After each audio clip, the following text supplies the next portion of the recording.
Thanks for joining us. This is the first in a new webinar series that we're doing here at Tiller Money. It's a community webinar and Q&A. It's just an opportunity to kind of chat with us informally, and we'll do a quick demo of Tiller Labs add-on. I got some slides here. I'll go through those. So our goals, we'll do every other week. We'll do this, Randy and I, or Randy, I, and another person on the team. We'll do a quick demo of a solution, tool, or workflow from Tiller Labs. And then it's just an opportunity for community members to engage with the team in real time. And so it's pretty informal. We'll have plenty of time for Q&A. If we have, some complex questions, we may defer those to future demos and webinar series. But anything that's quick and easy or other questions, we can answer those. So for the Q&A portion, please use the Q&A button that's in the Zoom controls. Usually these are at the bottom of the screen. You can ask a question at any point during the session, and we'll do the Q&A at the end. It'll be mostly focused on Q&A, so definitely get your questions in there.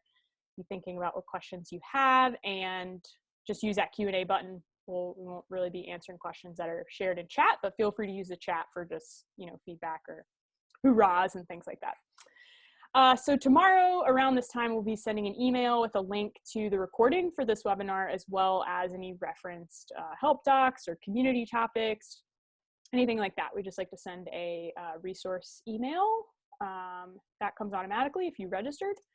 And then just wanted to share what's coming up next in this series. On May 21st, 2 weeks from today, we'll have a demo on the category and budget roll-up reports. I'm really excited about the new budget roll-up report that Randy pulled together, mostly for his own personal use, but it'll be fun to get a demo of that.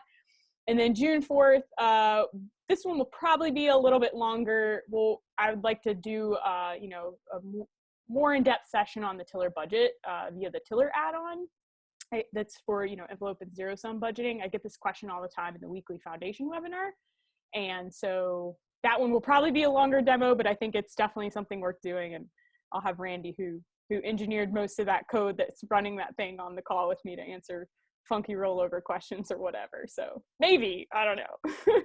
All right, so then lastly, when this webinar ends and you exit Zoom, you'll be prompted to complete a quick survey. This is just valuable feedback for us on how we did today, as well as your ideas for future webinars beyond the two that we have ideas for. We have tons of stuff in labs that we can demo, but we really want to know what you care about seeing and hearing about. So please definitely complete that quick survey when you exit this webinar. All right, so I will hand it off to Randy. I'll stop sharing my screen. He's going to do a quick demo of the splitter from Tiller Labs. Yeah, so this week we wanted to keep it simple and just get things started with a workflow that's really helpful, but also isn't very complicated. So I'm going to show you guys the splitter. Hopefully this looks familiar. We've got Tiller Labs running over on the side here. I'm going to click on Tools and click Split Transaction. The split transaction works off of the selected row. If you put it somewhere like a header, it'll say you have to select a transaction. So I'm going to start by splitting this groceries row here. So I click split transaction. It's going to look at my sheet and pull out the transaction that's selected. And now I have the opportunity to sort of take the category and the amount and start making splits. In this case, I'm going to, I want to capture that some of this money was cash. So I'm going to go down here. It's going to look at my category sheet, show all my categories. I'm going to select cash, and I'm going to change this amount to $20. The nice thing about putting this in first is that the remainder will be whatever's left. So I can click that, and you can see here it says that we've got a balance outstanding, and when I add a split, the split will start without outstanding balance. So for the rest of the split, I'm going to put groceries, and that's pretty much it. I'm going to hit split transaction. You'll see here this row number 6 will split into 2 rows, one for each category. So there we go. We've got $20 in cash and $82 in groceries. You can see most of the other fields in this row have been preserved. One thing that's kind of cool about the splitter is if you happen to have a note column in your transaction sheet, it will preserve some of the information around the split. So for the second split, I'm going to go and add a note column. The tool is looking for, it doesn't need to be created by our team or our foundation template. It's just looking for a column. The script is looking for a column with note as the header. So for my second split, I'm going to do one that's a little bit more complicated. I'm going to click on this Trader Joe's row for $240, get selected transaction. And we're going to make multiple splits on this one. So the first thing we're going to do is we're going to acknowledge that I actually haven't been to Trader Joe's in forever, but maybe they sell yoga mats. So we're going to do that. We're going to add a split. You can see here, everything but the $15 is here. While we were there, maybe they have a coffee shop in Trader Joe's, really not sure. So let's just say I bought a latte and gave the barista a tip.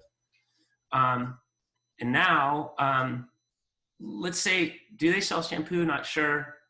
Or window cleaner, maybe. $10 there. And then the rest I'm going to say is actually groceries, which I'm pretty sure they sell. So you can see here, we've kind of captured everything in a split. Now, let's just say I go back and I was like, oh, actually, I bought the window cleaner that maybe they sell at a different store. I don't need this split anymore. I can actually just delete this split. When I delete that, though, you can see that I lost $10 of my splits. And so right now there's kind of an outstanding balance. So right now, if I were to press add split, it would put in these three different transactions. But again, there's an outstanding balance. So one feature that we just added to this tool is it will tell you that you don't have a complete, your splits don't add up to the original transaction amount. And one option you have now is to prorate the remainder. So basically it's going to take that $10 and proportionally divide it across all the splits. So we're going to try that. So I'm going to press yes. So now we will have this row here. You're going to see it split in just 1 second. It's going a little slower than I expect. They don't sell yoga mats at Trader Joe's, but that was a good one. That gave me a laugh. They should, obviously. They do sell shampoo and window cleaner. I think window cleaner, maybe. They have coffee there, but not a coffee shop. So I can tell you haven't been to Trader Joe's in a while. Yeah. It's not my thing. But anyway, so here we come back to this. Now you can see here, like this, I think was originally a $5 charge. It got 22 cents of that extra $10. And so the rest of these guys got bumped up a little bit as well. The other thing I want to show you real quick is that since we added that note column, on these original splits, because it wasn't there, the note column is empty. But for the splits where we had the note column present, you can see here that there's a little bit of detail to kind of help you know, like oh, okay, this was originally this one charge for this amount. So that is it for this demo. I'll let Heather take, Heather, should I leave this screen share going? Yeah, you can leave it going. Thanks, Randy. That's awesome. I love the splitter too. It's a vast improvement on the other one that we had as a standalone add-on. So, all right, we can take some questions now. It looks like we have one question. So if you have any questions, go ahead and get those in the Q&A tool. And anything we could quickly demo, we'll try to do that, or we'll just take questions if there's complex stuff or just questions that we don't get to. Those will be in the resources that I send tomorrow, and I'll answer those. We'll have a topic on the community. So, all right, Nate asks, do you intend to make the envelope budget sheet compatible with the main sheets? So I'm guessing that you mean the envelope budgeting capability compatible with the foundation template. That's the default template that you, when you first start up with Tiller, you're on the console and you get the option to start with Google Sheets. We kind of, point you to the foundation template because it's our recommended starting place for everybody because it's a great template, great for budgeting. It doesn't have an envelope budgeting capability. That's in the separate Tiller add-on that I mentioned we'll be exploring and demoing on June 4th. And so do we intend to make it compatible? At this time, no. It's not our roadmap to make that envelope budgeting add-on compatible with the foundation template. They're just totally separate templates, totally separate budgeting methodologies and styles. And so we don't have a plan to make those compatible at this time. But that's a great question, Nate. All right, so Mark says, love the tool. I've noticed it uses same transaction ID for each new split. Will that cause any problems later? Multiple transaction rows with the same transaction ID. I don't know of any reason that it would cause problems. Randy, do you have any insights on it causing issues with any of the labs tools or anything?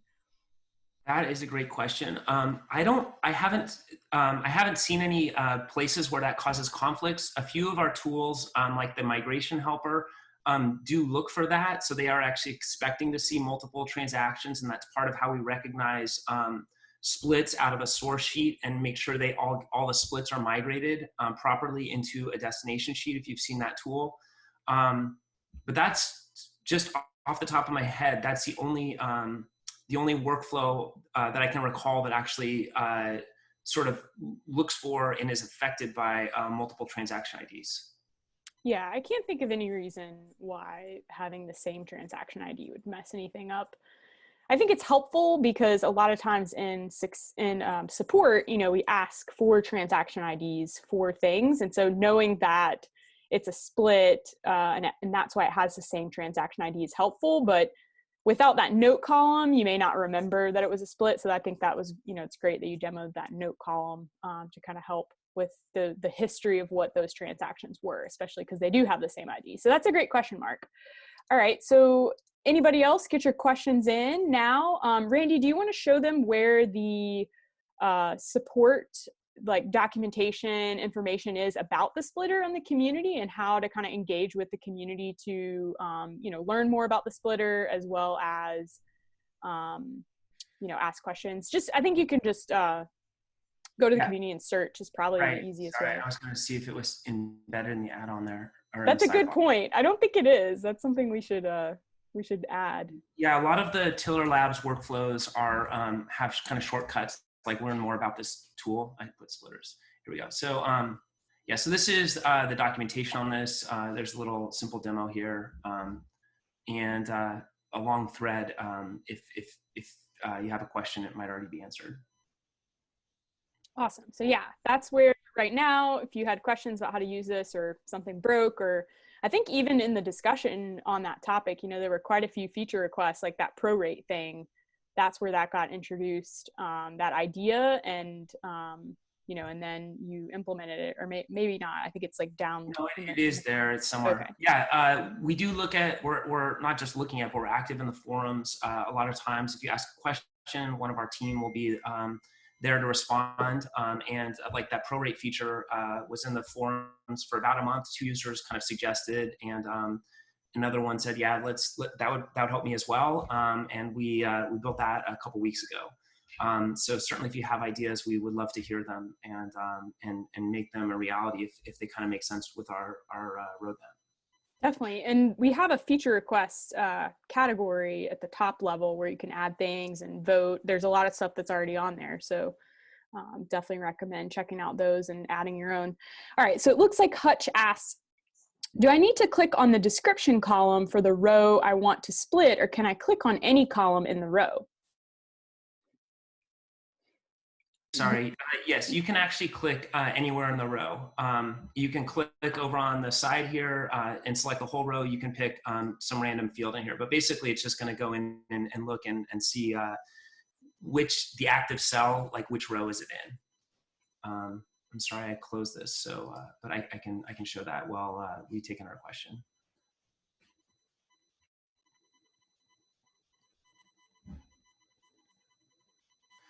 If you're wondering kind of what's going on while this is loading, we have, it's basically loading all the list of templates that you see in Add a Solution, and then it's also going through your spreadsheet and seeing which ones you have installed and which versions they are. And so during that splash screen, we need that information to show which solutions are still kind of available to you in Add a Solution, and within Manage a Solution, if you've used this, this is basically doing giving a list of the solutions you have, giving links to help content, showing the version here, and then also letting you know if there are solutions that have since been updated, and giving an easy way to sort of update those here. So sorry, let me go back to what I was doing.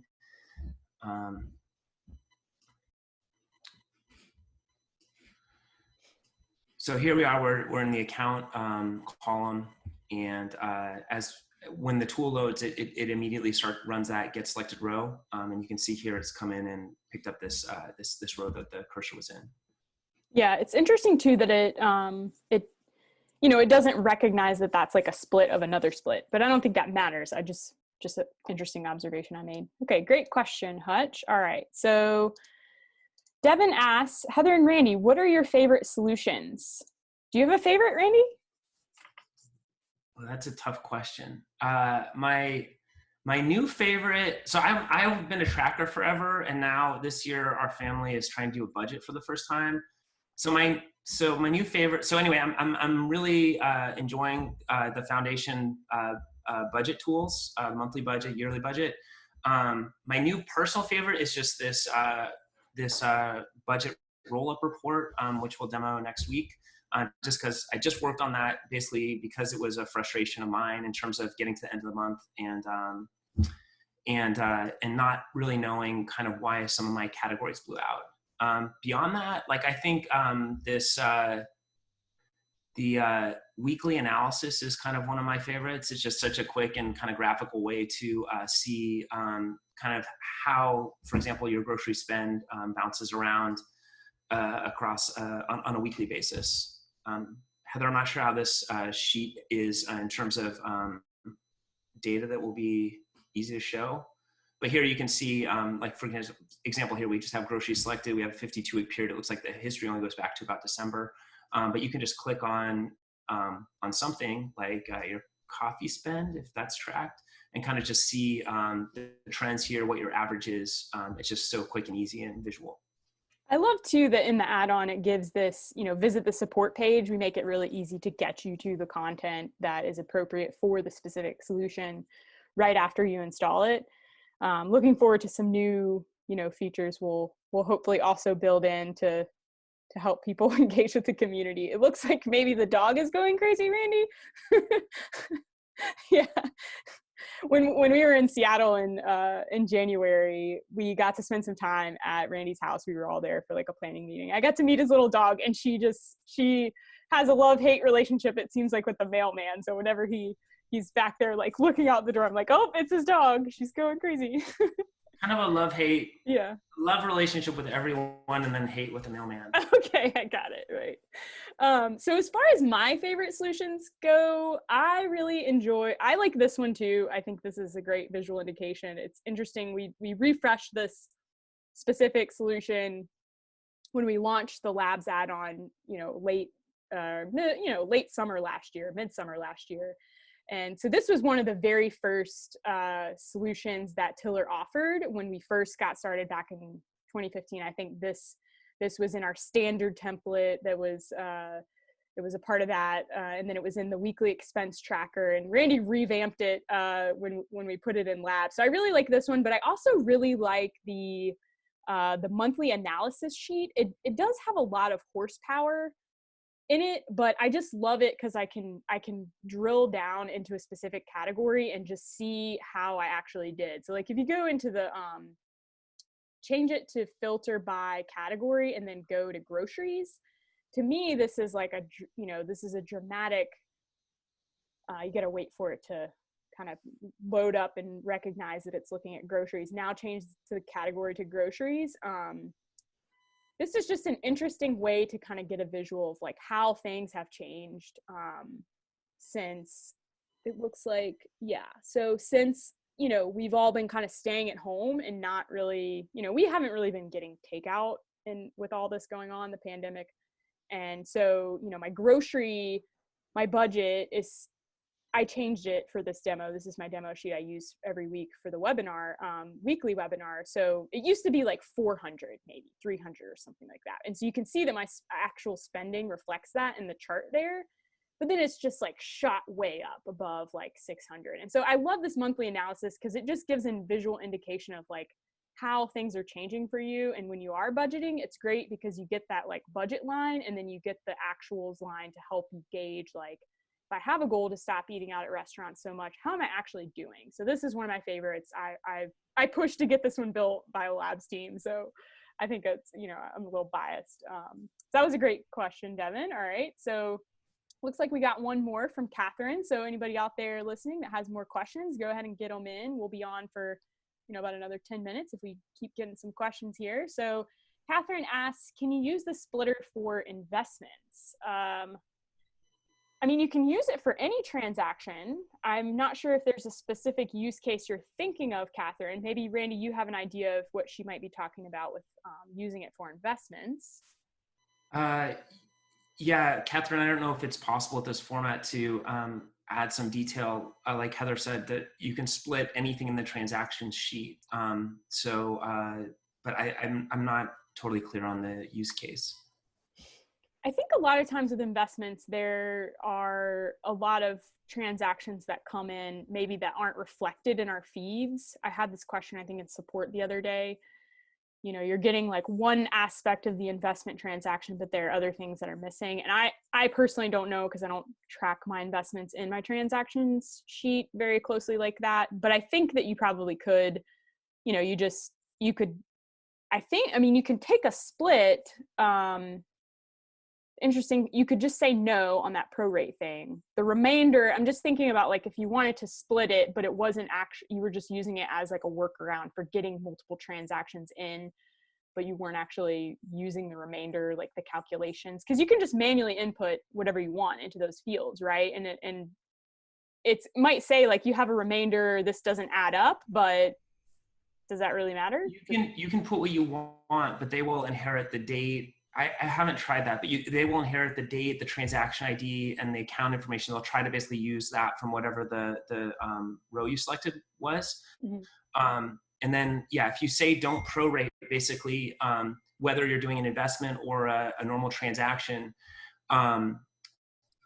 you basically, you'll have the split will not be cash flow neutral. You'll basically have, it will change the totals in your sheet. Got it. So great question, Catherine. If you have more feedback or input you want us to talk on that, you can just post it in the Q&A. All right, looks like we got another one from Jamie. Do you have any add-ons that handle importing your paycheck? For example, my paycheck has 401k, health insurance, federal tax, state tax, etc. We don't, so I'm thinking that this is, you know, your paycheck is what comes in, and that's your net pay. It's not including like all those deductions that come out. And so we have this question. I think there's a great thread on the community about this, different ways that people handle it. I mean, that's what's great about the community, is it's a way to crowdsource ideas, workflows, how other customers are using Tiller Money. And so I know that there's a couple great threads about that. I think the best way to do it, there's not an add-on that will do it for you automatically. That is a great idea. And I could see that being like, you know, a labs part of the splitter tool feature. Like, you know, we've even had this like idea of like morphing the splitter with AutoCAD. If you haven't explored AutoCAD, definitely check it out. That's in the Tiller Money Feeds add-on. But the best way to do it really is just to add rows manually. And so one of our community members, John Orland, he has an approach where he has like a separate sheet in his Google Sheet. You know, you can add sheets just by clicking the plus button in the bottom left, if you'll just kind of show him that.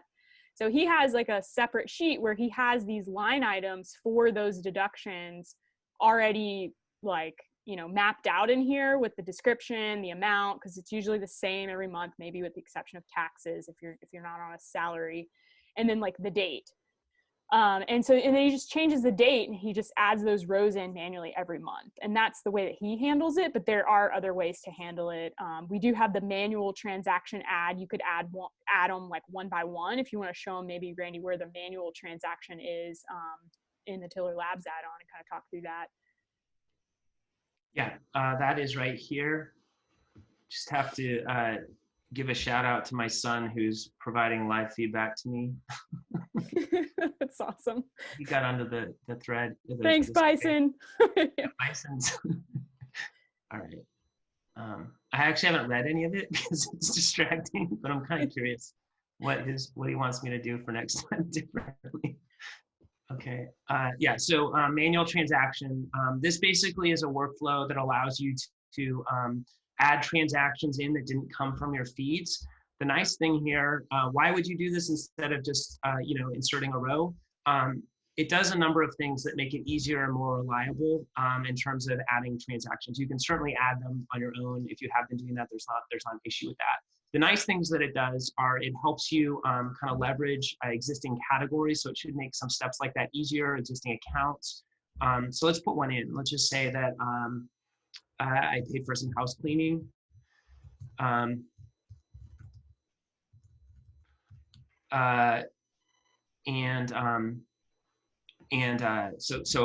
then I'm going to have it flagged for reconciliation. We can talk about that later.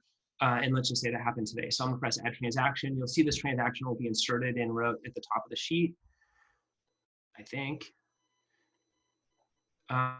Here it is. Oh, I didn't categorize it. That was silly. But some of the nice things that happen here are that would be a little bit harder if I did this manually. Are the account information came through here. We've got these columns like this populated. The description is duplicated over into full description, and we've got a date added. Some of those steps would just take a little effort if you were doing it manually. Heather, I forgot, when we started this, oh, sorry, the one other thing I want to do, the other thing I want to show you is that in the hidden area here, this also created a, this process created a kind of a transaction ID that acknowledges that it was manually created. And this is helpful if you do a workflow like the migration helper, because we look for these transactions. We know that those won't be in your destination sheet if the destination sheet has only been populated by feeds. And so we were able to recognize these manual transactions that were inserted this way and pull them in. There's also a reconcile workflow that we can demo on a future session. Yeah, so I think that's a great way to also, get those deductions from your paycheck in there. And the cool thing about the manual transaction add is that it has that +1 button at the bottom, so you can add 1 + 1 + 1. So you're going through the workflow in the sidebar. If that's your preferred sort of user experience, or like John Orland does, you can just kind of paste the manual transactions in. You get them prepped in that extra sheet for every month. So that was a great question, Jamie. All right, so any last questions? Anybody out there have other questions or quick things you want us to demo?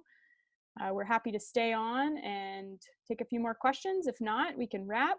Unless, Randy, there's anything else you want to follow up with or share? No, just want to say thanks everyone for joining, and we look forward to doing this regularly. Thanks for the great questions.